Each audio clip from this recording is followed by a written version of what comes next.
A veces pienso en lo mucho que ha avanzado la cultura online en estos últimos años, la velocidad con la que cambian los sitios web, sus contenidos y la gente que los usa. ¿Recuerdan cuando la gente solía subir videos de terror usando siempre la misma vocecita robótica en todos los canales? ¿Cómo ha pasado el tiempo, no? ¿Recuerdan la última vez que respiraron? Creepypastas, término que nació por la necesidad de ponerle nombre al spam de historias de terror copiadas y pegadas en cientos de foros de internet. Son algo que me ha interesado desde que tenía la edad suficiente para entender las palabras en la pantalla de mi computador viejo, pero no la suficiente para entender que no eran reales. Casi tan antiguas como el internet mismo, estas historias se han esparcido de foro en foro, eventualmente llegando al formato de video en YouTube, donde cientos de usuarios agarraban las historias originales en inglés, las pasaban por el traductor de Google y luego las metían al programa Loquendo para que les leyera sin necesidad de grabar su voz. Siempre con voz de Jorge o Carlos, nunca Diego. Nadie te tomaría en serio si eras Diego. Puta madre. Estas historias tuvieron su auge allá por el 2010, con historias como Slenderman, Jeff the Killer, el suicidio de Calamardo, entre muchos otros. Pero a pesar de que su mejor tiempo ya pasó, estas historias nunca desaparecieron de internet. Si buscas creepypastas en YouTube, muchos de los resultados que te aparecerán serán de canales modernos, que aún escriben historias originales, incluso usando las mismas voces de Loquendo de aquella época. La calidad de estas puede variar, pero hey, las visitas siguen ahí. Aún hay gente viendo esto. Me preocupan. Pero todo esto ha sido sin mencionar las que para mí son las creepypastas por excelencia. Así es, estoy hablando de las creepypastas de videojuegos.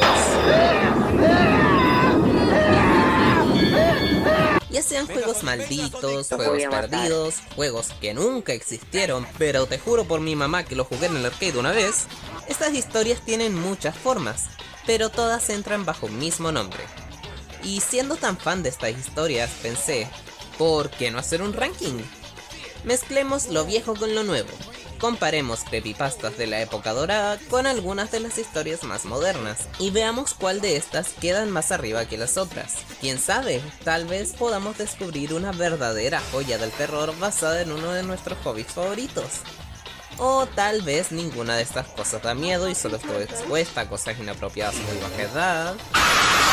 Pero en cualquier caso, esto funcionará de la siguiente forma. Tenemos 29 creepypastas, las cuales vamos a poner en una lista. Las de más arriba son historias que cumplen por completo su potencial de dar miedo y perturbar. Las siguientes son historias que tienen buenas ideas perturbadoras, pero no las supieron aprovechar. Al medio irán historias que tuvieron solo una buena idea y que tal vez ni lo usaron bien. Por debajo irán creepypastas que no puedo realmente llamarlas creepy, pero que al menos fueron entretenidas de leer. Y al final irán las verdaderas historias culeras que ni para reírse sirven. ¡No, mierda, no!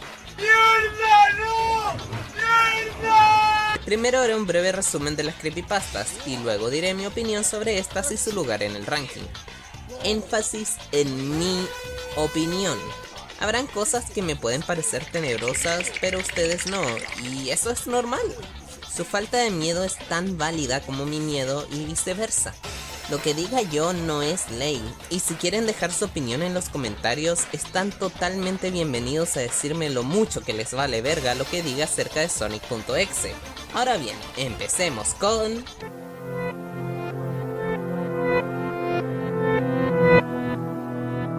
Empecemos con una clásica. Si te digo piensa en una creepypasta de videojuegos, esta es probablemente una de las primeras que se te viene a la cabeza. Y con razón, es la creepypasta por definición. El protagonista va a una venta de garaje, compra un cartucho que tiene Mayora escrito con el plumón más tenebroso que haya visto, lo juega y descubre que el juego tiene unos misteriosos errores. Link se contorsiona de una manera increíble, el juego lo teletransporta de aquí a allá, los personajes se rehúsan a llamarlo por su nombre y le dicen ven, Y cuando el prota queda chato y va a pedirle reembolso al viejo que le vendió el juego, este desaparece junto a toda su casa. Y no solo eso, sino que también descubre que su nieto se había ahogado de la misma forma en que Link se murió en el juego. Y el prota se mea por tener un cartucho con el alma de un niño muerto. Como dije, la definición de creepypasta. Ahí es donde la historia que más se contaba en los años mozos de las creepypastas termina.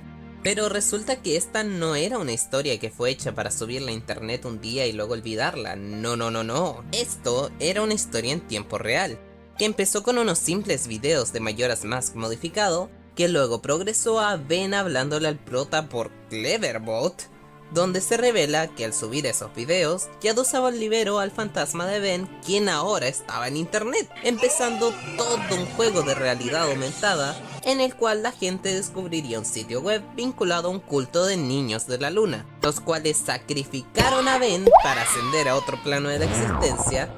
Todo esto para que casi 10 años después, en 2020, se suban nuevos videos explicando que tras los últimos 9 años que han pasado desde el descubrimiento del culto, un mundo alternativo al nuestro tuvo un completo colapso en que un virus acabó con la sociedad como la conocemos, y las personas restantes de esa realidad fueron absorbidas en una inteligencia artificial, y lo único que puedo hacer es preguntarme cómo es que todo esto empezó con una historia de un cartucho maldito de Zelda para Nintendo 64. Es difícil creer que esta historia escrita por Yadosawa empezó como unos simples posts en 4chan y videos en 480p en YouTube, solo para luego terminar como uno de los juegos de realidad aumentada más grandes y largos de toda la historia de internet. Digo, si hubieras estado ahí en esas fechas, podrías haber sido parte de la historia. Ahora bien, no sé si esta historia es de las más aterradoras que hay en la lista. Tiene cosas bastante cliché, como el clásico "Oh, compré el juego más sospechoso que podía encontrar. ¡Qué sorpresa que no funcione bien! Pero no le tomé importancia y seguí jugando". Pero tengan en mente que solo suena clichada porque esta es la historia que inventó dichos clichés. No sería sobreusado si las demás historias no lo hubieran copiado a esta. Y no vayamos a fingir que no tiene bastantes méritos por su cuenta. Sin siquiera contar todo lo que pasó de 2011 en adelante, esta historia tenía videos ilustrando todo lo que narraba la historia. Y para una criatura que con suerte tenía 10 años en aquel entonces, pues estos videos eran bastante convincentes y te hacían pensar que de verdad había un espíritu poseyendo el juego. Y bueno, si empezamos a contar lo del culto y todo lo que pasó en 2020, bueno, esta creepypasta se gana fácilmente el lugar más alto en el ranking, especialmente considerando que es la primera de la que hablo.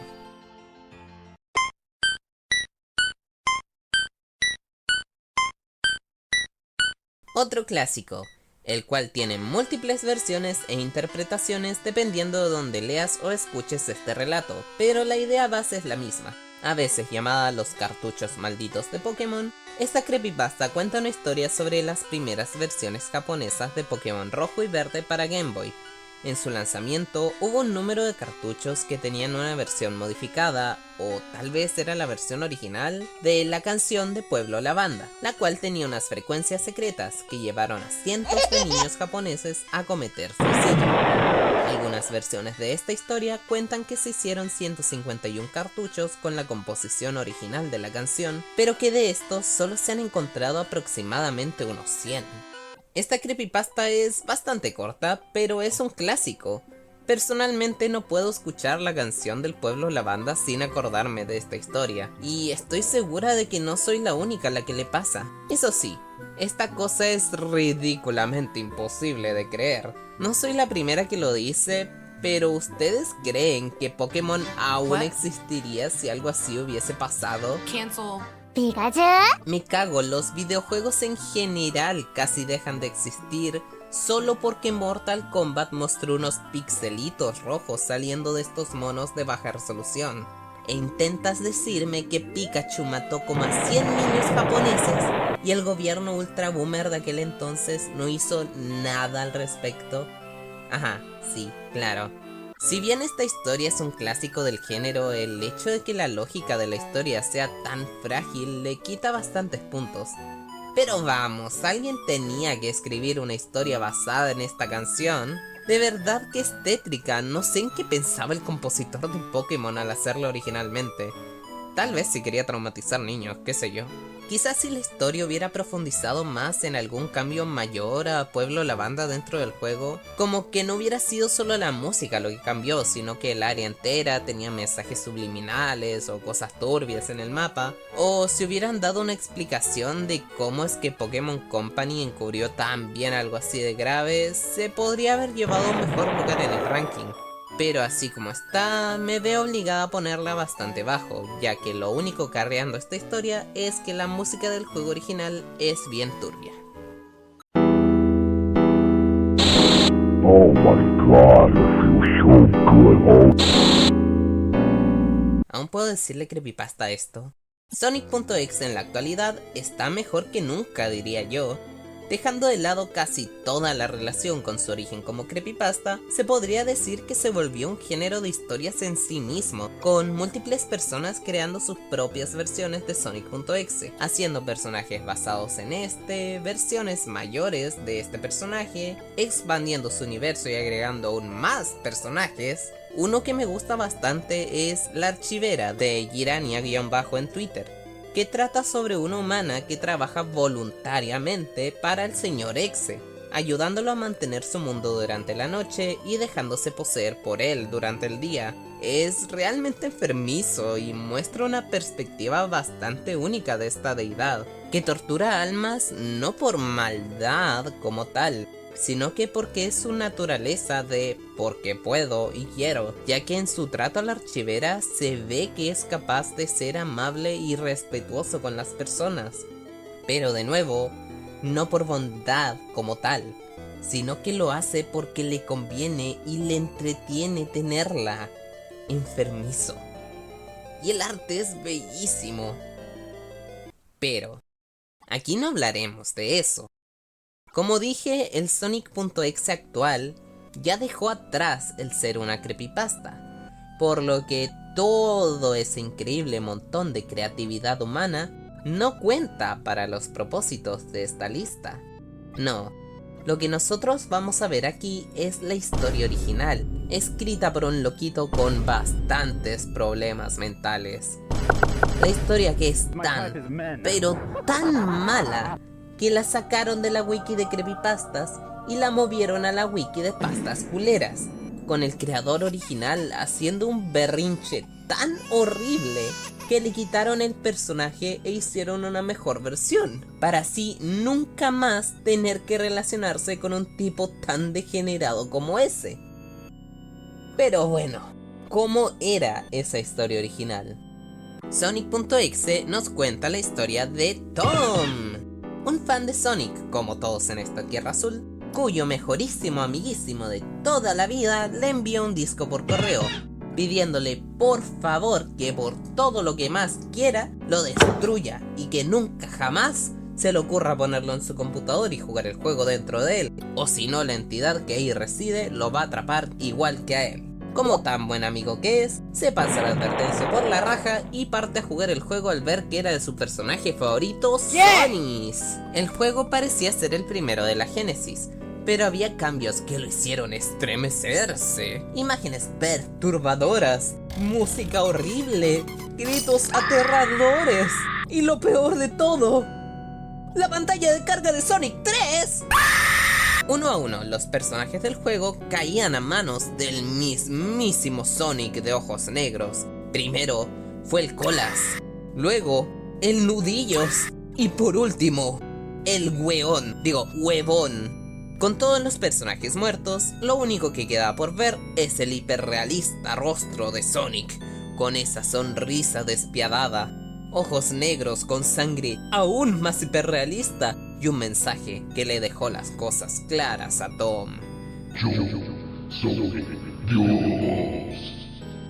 Tom empezó a tener un episodio maniático que gritó y gritó mientras Sonic le pegaba el screamer más brutal de su vida. Mientras gritaba, el PC se apagó, Y cuando lo volvió a aprender, porque claro que lo volvió a aprender en vez de tirarlo a la basura, escuchó una voz atrás de él, proveniente del mismísimo ser malvado que acababa de traumarlo para siempre. Pero ahora, en forma de peluchito. Ok, no hay forma de suavizarlo. Esta historia es horrible. Es asquerosamente mala. No tiene lógica, está toda mal redactada.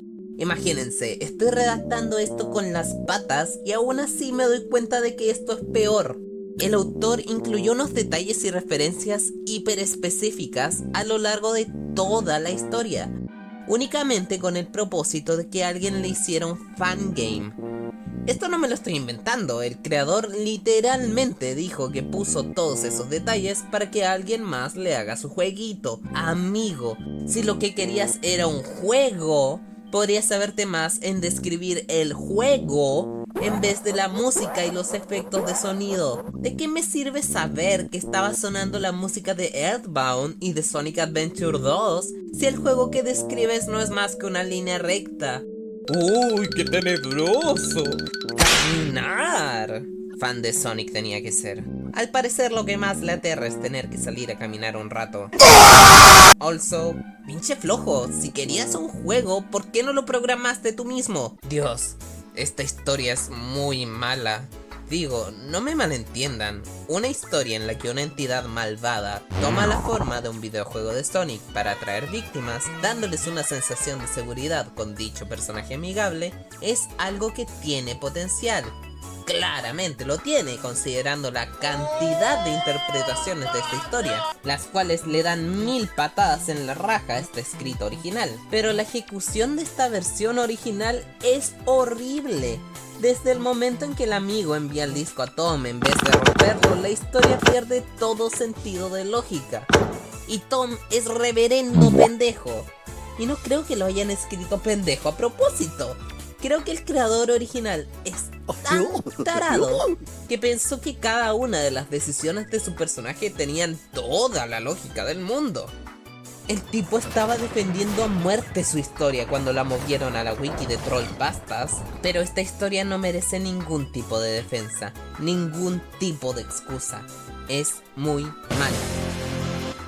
Me alegro tanto de que ya haya quedado en el pasado gracias al talento de gente que sí sabe crear buenas experiencias de terror con este concepto. Sonic.exe se va al fondo de la lista. Una cagada. Realmente será difícil que algo quede más abajo que esto.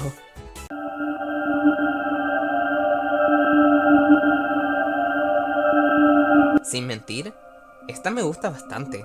La historia empieza dándonos un poco de contexto histórico.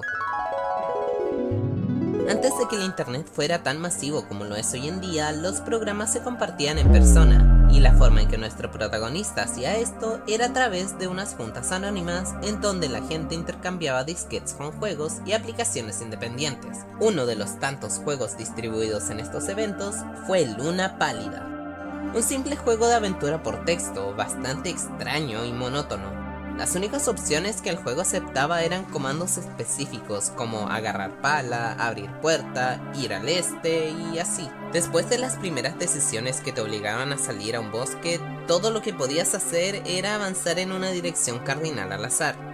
Y si elegías mal, el ordenador se congelaba por completo, lo que te obligaría a reiniciar el PC para intentarlo otra vez. Esto, claramente, era una horrible pérdida de tiempo. Pero si ibas a eventos de cambiar disquetes, claramente es porque tiempo no te faltaba. Y un loquito llamado Michael Nevins es prueba de ello, pues pasó 5 horas reiniciando su computador hasta avanzar las 33 pantallas necesarias para conseguir nuevas opciones en el juego desgraciado. Luna Pálida sonríe ampliamente. Eran las palabras que repetía el juego una y otra vez con cada pantalla nueva. Y en la última, sin más direcciones para avanzar, el juego incentivaba a enterrar algo, así que Michael ingresó los comandos para enterrar el oro que llevaba, y el juego lo felicitó entregándole lo que él asumió eran coordenadas reales. Al seguir dichas coordenadas, terminó en un bosque, recorriendo el mismo camino que recorría en el juego, y al final del camino encontró el tesoro enterrado que tanto ansiaba: la cabeza en descomposición de una niña. A pesar de llamar a las autoridades y de identificar a la niña, nunca se pudo encontrar al asesino, pues como dije anteriormente, las reuniones eran anónimas. Esta historia es tan simple pero se siente tan genuina. Es una de esas historias que da miedo por lo fácil que resulta imaginar que algo así pase. Digo, imagina que vas a una de esas reuniones para encontrar un jueguito divertido y algún random te comparte una copia de su extraño juego. No lo entiendes, así que vuelves y lo cambias con alguien más. Y luego esa persona se lo da a otra persona y así. Solo para que el autor original nunca vuelva a aparecer, pero su juego sigue ahí dando vueltas, siendo compartido por un grupo de gente que no tiene ni idea del horrible secreto que esconde debido a lo frustrante que es llegar al final. Y para cuando alguien por fin descubre el secreto, ya es demasiado tarde. El tipo ya se escapó antes de que el primero en recibirlo siquiera llegara a probarlo en su casa. Me encanta, el concepto completo es bueno y está bien desarrollado de principio a fin. Como dije, es una historia corta, pero porque no hay necesidad de alargarlo más. Logra perturbar solo con la idea de que algo así haya llegado a pasar. Es solo una forma más en la que un asesino psicópata puede llegar a burlarse de todo un grupo de gente por haber dejado pasar algo tan importante dentro de un juego tan burdo del cual nunca sospecharon. Me gusta mucho, pero la ambición de Ben Drowned aún mantiene esa historia por encima para mi gusto, así que esta irá justo por debajo de esa.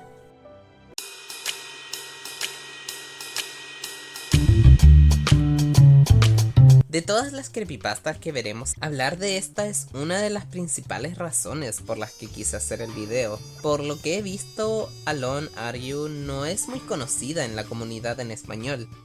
Ni siquiera he visto que alguien la haya traducido en su totalidad al buscarla rápido en Google. Y eso es una gran lástima, pues es, a mi parecer, una de las mejores creepypastas de Mario que existen. Pero me estoy adelantando. La historia es algo larga. Como con todas las creepypastas, el link original para leerla está en la descripción. Si saben inglés, realmente recomiendo que vayan y la lean si nunca lo han hecho. Pero en todo caso, aquí va el breve resumen de esta. La historia trata sobre Logan, un chico que vive con sus padres, pero que está pasando su fin de semana de cumpleaños solo. Logan es fan del juego de Nintendo DS Mario Luigi Bowser's Inside Story, y decide jugarlo para pasar el tiempo.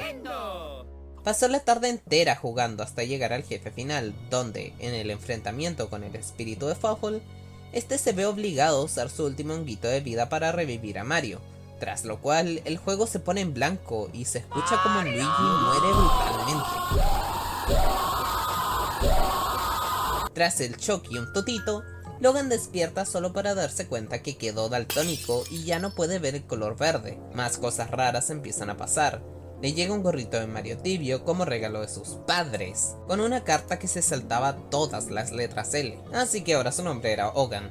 Sus juegos de Mario ahora lo mostraban sin su gorro, y Luigi no solo salía como un borrón que le dolía como la concha de tu madre si intentaba tocarlo, sino que todos sus juegos independientes desaparecieron de su colección. Luigi's Mansion ya no existía, concha de tu madre, eso sí que es terrorífico.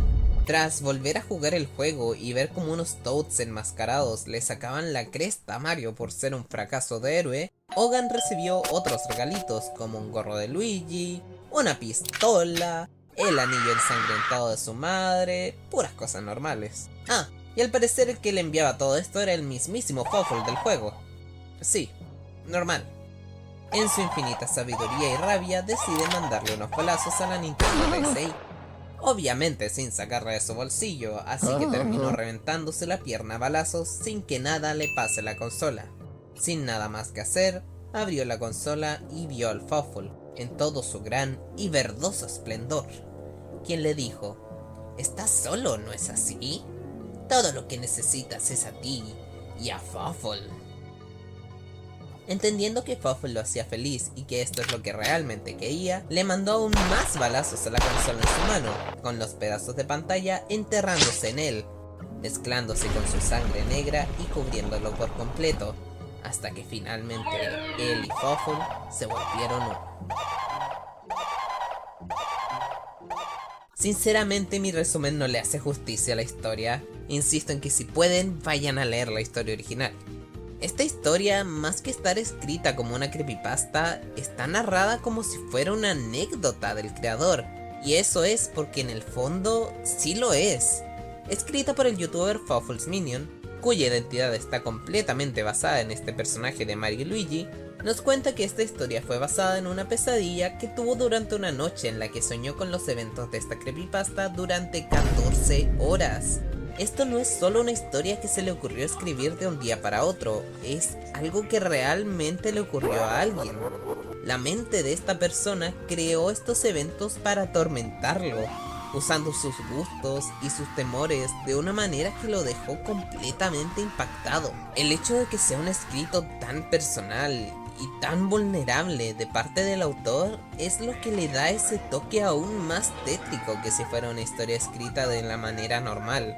A pesar de que por definición no fue real, para el autor es como si lo hubiera sido, y que la publique para que todo el mundo la pueda leer. A pesar de que hacerlo implica compartir sus miedos más profundos, es algo muy valiente de su parte. Me encanta, quizás la redacción no sea perfecta, pero siendo alguien que personalmente ha tenido unos sueños tan vívidos como los que se relatan en la historia, no puedo evitar sentir que si llegara a soñar con algo tan personal como lo que compartió Fawful's Minion, no podría simplemente compartirlo con la misma facilidad, me sentiría demasiado expuesta. Es por esto que respeto mucho al autor y su valor de compartir la historia. Voy a tomar una decisión ejecutiva y la pondré por encima de Pentround, solo por el impacto personal que tiene esta creepypasta en mí. Hola, sección improvisada aquí. Como verán, recién vamos en la quinta creepypasta y ya llevamos casi media hora de video, así que tanto para que mi PC como mi cabeza no exploten, voy a dividir el video en varias partes. Espero les haya gustado la primera después de tanto tiempo sin videos, y no olviden suscribirse si quieren que YouTube les avise cuando suba las siguientes partes. Aún nos quedan más de 20 creepies por rankear, así que aún queda video para rato. Nos vemos en la próxima.